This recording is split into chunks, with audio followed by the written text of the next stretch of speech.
commence ici une série de 2 vidéos sur les oscillateurs électroniques, et dans celle-ci, on va présenter ce que l'on appelle les oscillateurs quasi-sinusoïdaux, donc qui sont des montages capables de générer des signaux tels que celui qui s'affiche ici. Donc pour présenter l'étude théorique, on va se baser sur un exemple, celui de l'oscillateur à Pontevin, ce qui va nous permettre de dégager le principe général de fonctionnement de tels oscillateurs. Ensuite, on mettra en avant ce que l'on appelle la condition de démarrage des oscillations, le rôle des non-linéarités du montage, et enfin les conditions pour que les oscillations générées soient des oscillations sinusoïdales. Alors le montage d'oscillateurs à Pontevin repose sur un montage en pont, donc ce type de montage a pour but de déterminer les caractéristiques d'un composant inconnu à partir de composants connus, et dans le cadre du montage à Pontevin, il s'agit de déterminer la résistance Rx d'un composant et ses pertes capacitives modélisées par une capacité Cx en parallèle de la résistance. Alors l'idée est de jouer sur les valeurs des résistances R2 et R4, de façon à ce que la tension U mesurée, U meuse soit nulle, on dit alors que le pont est équilibré, on obtient un jeu d'équations que l'on peut manipuler pour déterminer Rx et Cx. Alors ici c'est pas du tout ce qu'on va faire, on va juste exploiter, utiliser la partie de droite du pont pour l'intégrer à un montage oscillateur. D'une manière générale, un oscillateur quasi-sinusoïdal présentera systématiquement la structure suivante. Il y aura, dans tous les cas, un circuit résonant, donc réalisé grâce à un filtre, et très souvent, ce sera un filtre passe-bande. Dans notre exemple, on va utiliser justement le Pontevin qu'on a présenté juste avant.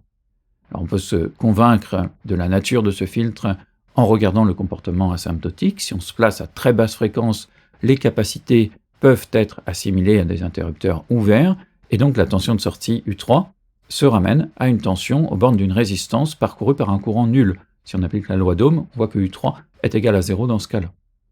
À haute fréquence, les capacités peuvent être assimilées à des fils. La tension U3, la tension en borne d'un fil, elle est nulle là aussi.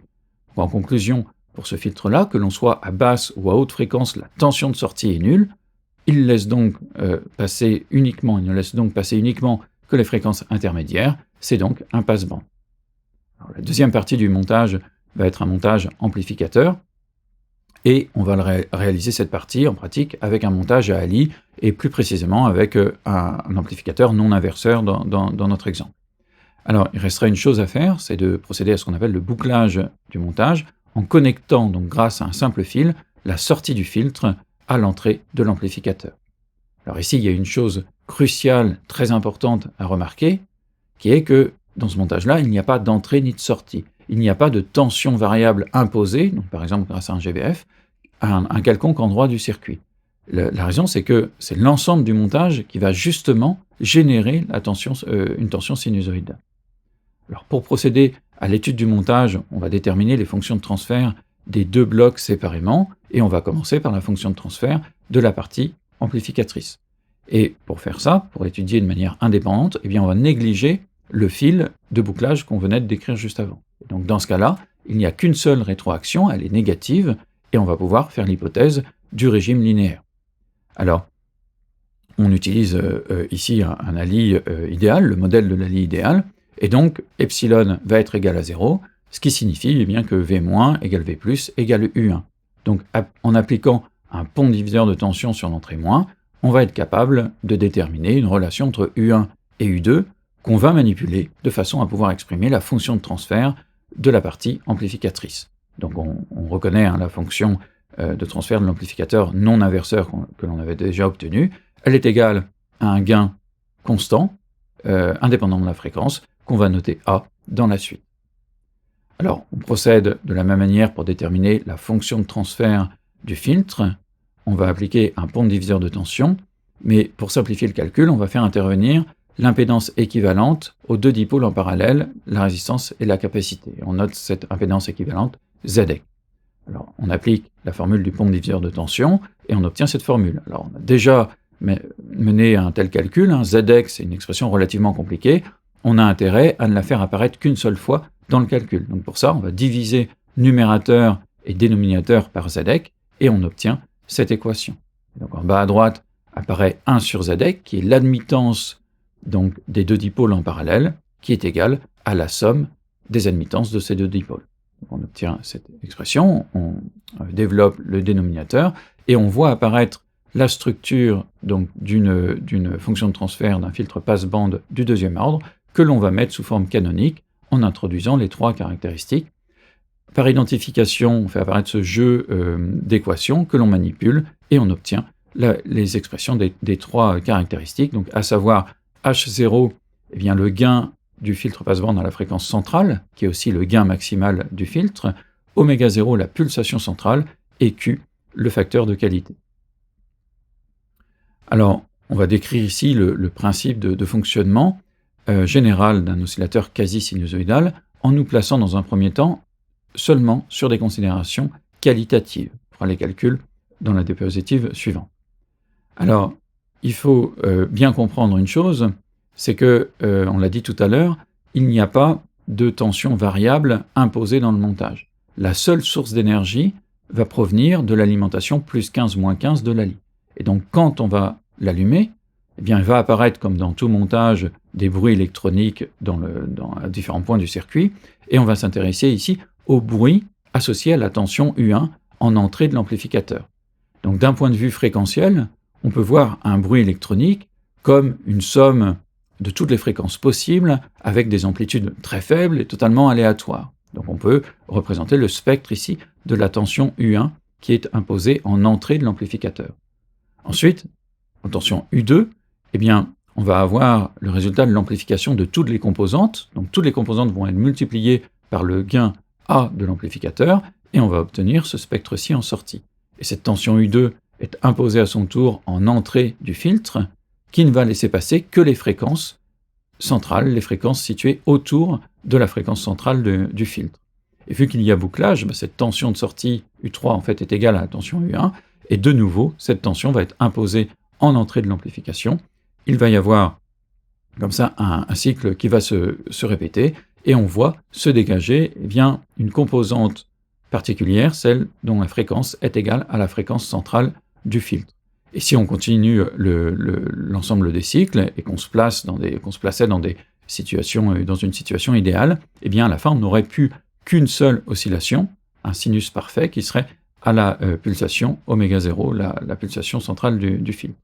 Alors, avant de continuer, on peut avoir un certain nombre de considérations qualitatives qui reposent sur le raisonnement qu'on vient d'avoir.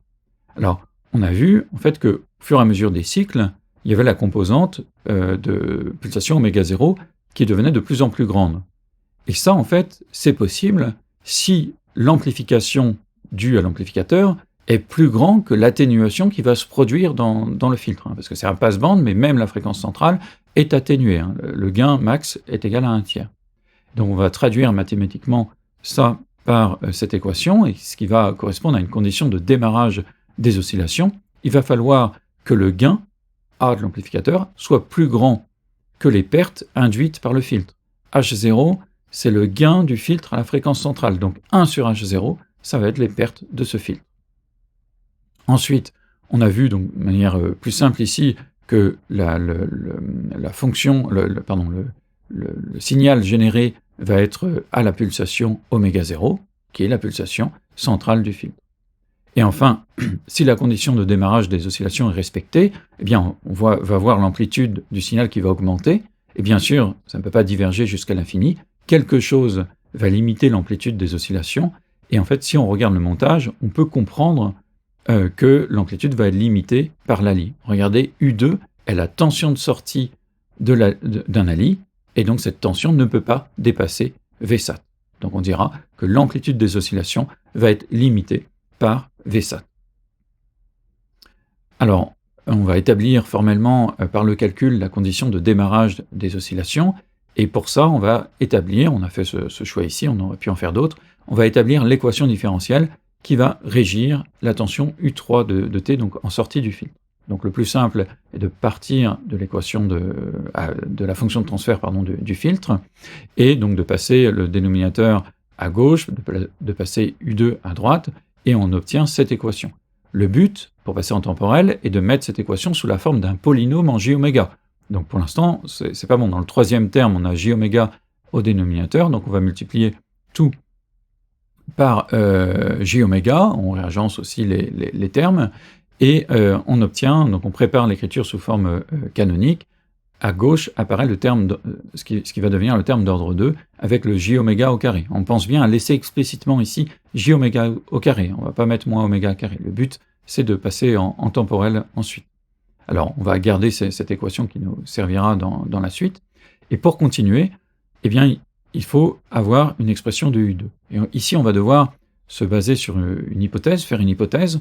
On va considérer que l'ALI est en régime linéaire. Alors ça peut surprendre parce qu'on a dit tout à l'heure qu'il y avait une rétroaction négative, qu'on pouvait faire l'hypothèse du régime linéaire. Alors c'est vrai, mais on ne sera pas nécessairement en régime linéaire. S'il y a une rétroaction négative et qu'en entrée on met une tension trop grande, eh bien en sortie on va saturer, quoi qu'il arrive. Donc on va supposer ici qu'on n'est pas dans ce cas-là. Et donc que U2 peut être déterminé grâce à U1 et grâce à la fonction de transfert. Donc on obtient cette équation, et vu qu'il y a bouclage, U1 égale U3. Donc on peut avoir U2 en fonction de U3, on peut injecter dans l'équation complexe U2, donc le remplacer par son expression. Et donc ici, il s'agit ici de réagencer les termes et de passer en temporel, et on a l'équation différentielle qui régit le comportement de la tension U3 dans le cas où l'ALI est en fonctionnement linéaire. Alors on va résumer ça ici, la première équation différentielle, et ensuite le fait que U2, dans ce cas-là, est proportionnel à U3. Alors ensuite, si on se souvient des notions étudiées dans le premier chapitre, eh bien, on voit qu'à partir de l'équation différentielle, on va être capable de déterminer le régime du montage, à savoir si le montage est stable ou s'il est instable. Il faut pour ça regarder si les coefficients de l'équation différentielle sont de même signe. Et si jamais, par exemple, AH0 est plus petit que 1, alors ce sera le cas, cela signifie que le montage sera stable et que le régime sera amorti. Et donc en termes de perturbation, donc le bruit électronique qui apparaît dans le montage sera nécessairement atténué. Donc si on regarde au cours du temps ce qui va se passer, donc à t égale 0, on imagine un bruit qui apparaît, et bien au cours du temps, ce bruit va être atténué. Et ça, c'est pas bon du tout. Pour ce qu'on veut faire, nous, on va vouloir exploiter le bruit électronique pour l'amplifier de façon à générer une oscillation. Donc il ne faudra pas qu'on soit dans ce cas-là. Et à l'inverse, on préférera le cas où AH0 sera supérieur à 1, donc là les coefficients ne seront pas de même signe, on aura un régime divergent, et ce qui va induire une amplification de la perturbation initiale, parce que le montage sera instable. Alors en termes temporels, ça va donner quelque chose comme ceci, avec ici une divergence donc d'un signal pseudo-sinusoïdal. Alors, on peut bien noter, c'est la condition de démarrage des oscillations, donc mathématiquement, il faut que le coefficient AH0 soit plus grand que 1, mais on peut réécrire cette inégalité sous la forme A plus grand que 1 sur H0. Et ça, on l'avait décrit tout à l'heure, A c'est le gain, il faut que le gain soit plus grand que 1 sur H0, les pertes induites par le filtre à la fréquence centrale. Donc en français, on a cette condition de démarrage des oscillations qui est très importante. Alors, si on regarde l'oscillogramme de droite, on voit qu'il y a divergence, et bien sûr cette divergence ne peut pas aller jusqu'à l'infini, il y a quelque chose dans le montage qui va limiter l'amplitude des oscillations. Alors, ça va être le rôle de ce qu'on appelle les non-linéarités du montage, et j'ai retracé ici l'oscillogramme, donc dans le cadre du régime divergent. Alors on peut vérifier, je le fais avec un gain de 3,2, on a bien la condition de démarrage. Les pertes induites par le filtre à la fréquence centrale, c'est l'inverse d'un tiers, c'est-à-dire 3, donc les composantes sont divisées, la composante est divisée par 3, et donc le gain ici va être multiplié par 3,2, donc on est bien dans les conditions de démarrage. Alors ensuite, si on regarde dans le cadre du régime linéaire, on a vu que U2 était proportionnel à U3, U2 égale à U3, donc on peut dessiner la tension U2 donc en sortie de l'amplificateur. Et je me suis arrêté au bout d'un certain temps quand en fait, la tension U3 atteint une valeur particulière qui est Vsat sur A. Pourquoi ? Eh bien parce que si on est dans ce cas-là, si U3, donc qui est aussi U1, atteint Vsat sur A, eh bien alors en sortie de l'amplificateur, ce sera Vsat sur A fois A, c'est-à-dire Vsat. Donc on est en train de dire ici que l'ALI est en train de saturer à partir du moment où U3 atteint cette valeur, et donc que U2 va être égal à plus Vsat. On peut le voir sur l'oscillogramme, la tension rouge, la tension U2, a atteint 15 volts, la tension de saturation. Alors, ce qui va se passer ensuite, eh bien, c'est que le régime de fonctionnement ne va plus être le même, il ne va plus être régi par les équations qu'on avait obtenues tout à l'heure, et donc on va repartir de l'équation complexe qu'on avait écrite sous le schéma, et remplacer U2 par son expression pour trouver l'équation différentielle régissant U3. Donc on se retrouve à droite avec un terme j oméga Vsat, et donc ça correspond à la dérivée temporelle d'une tension continue Vsat, et ça va donner quelque chose qui va être égal à 0. Donc voici les deux équations, donc l'équation différentielle régissant U3, et le fait que U2, eh bien, ici, est maintenant égal à soit à plus Vsat, soit à moins Vsat. Alors ce qu'on peut voir en regardant la première équation, eh bien, c'est que dans tous les cas, on a ici un régime stable, c'est-à-dire un amortissement.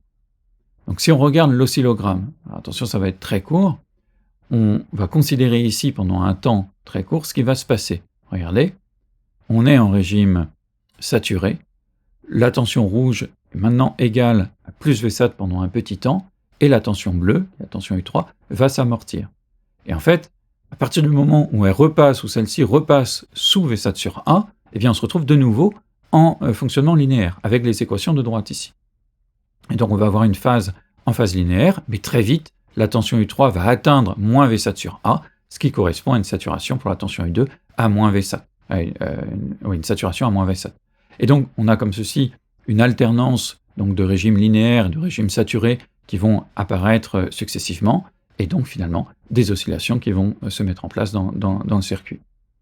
Alors on peut noter une chose ici, si on regarde la tension bleue, elle n'est pas parfaitement sinusoïdale, présente certaines distorsions, une légère distorsion, et donc on va réfléchir dans la suite aux conditions qui vont nous permettre eh bien, de limiter ces distorsions, c'est-à-dire de se rapprocher d'une oscillation sinusoïdale. Alors, on va d'abord proposer une approche temporelle. Pour ça, on va repartir de l'équation différentielle que l'on avait obtenue sur E3 dans le cadre de la Lie en régime linéaire, et cette équation est celle-ci. Et là, de manière assez simple, on peut remarquer que si A H0 est égal à 1, alors cette équation différentielle se ramène à l'équation de l'oscillateur harmonique, dont la solution est, bien évidemment, juste un simple sinus de pulsation oméga 0. Alors, on va faire le bilan de la diapositive précédente et de ce qu'on vient de voir.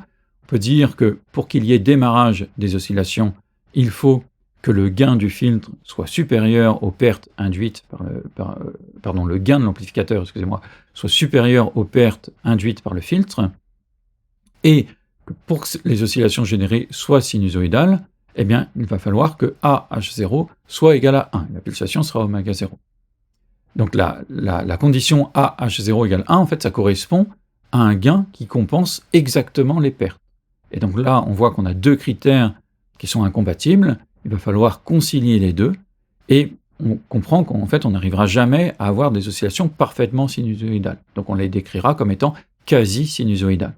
Et le critère de compromis va être celui-ci, AH0 légèrement supérieur à 1, et on a compris, strictement supérieur à 1 pour que le démarrage des oscillations ait lieu, et le plus proche possible de 1 pour que les oscillations soient le plus sinusoïdales possible.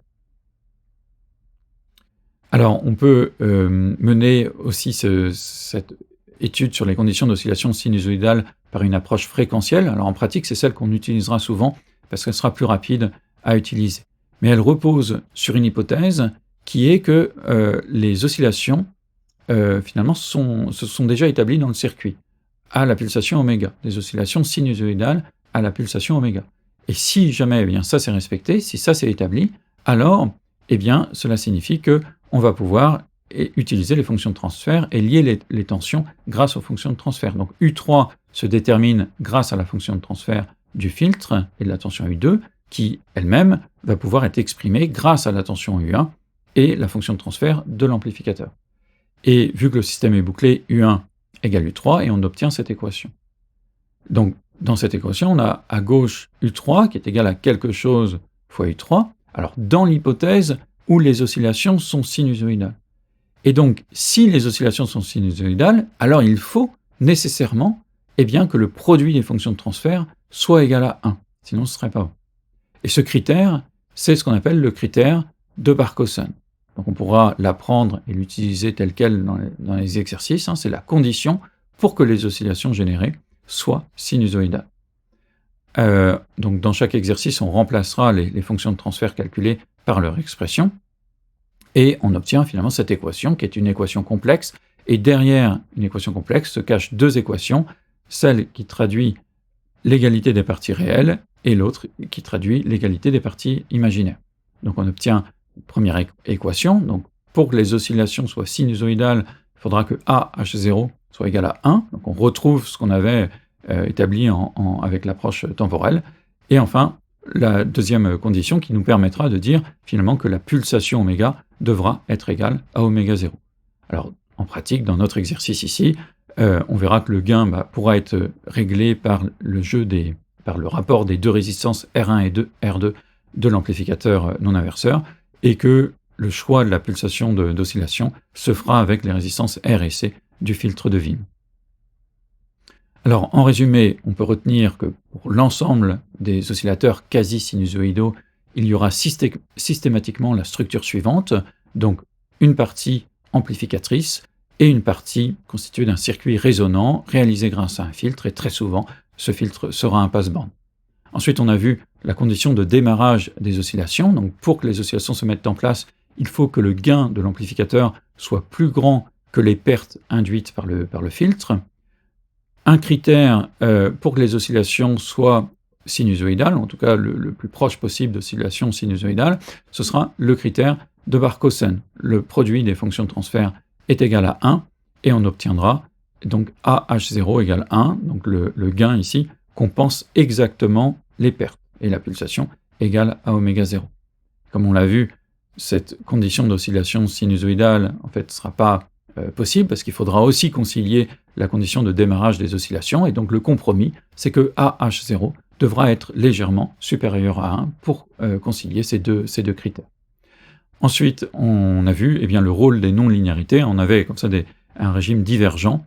L'oscillation ne pouvait pas tendre jusqu'à l'infini, et donc quelque chose limitait l'amplitude, et ici c'était la tension de saturation de la Lie qui limitait donc l'amplitude des oscillations.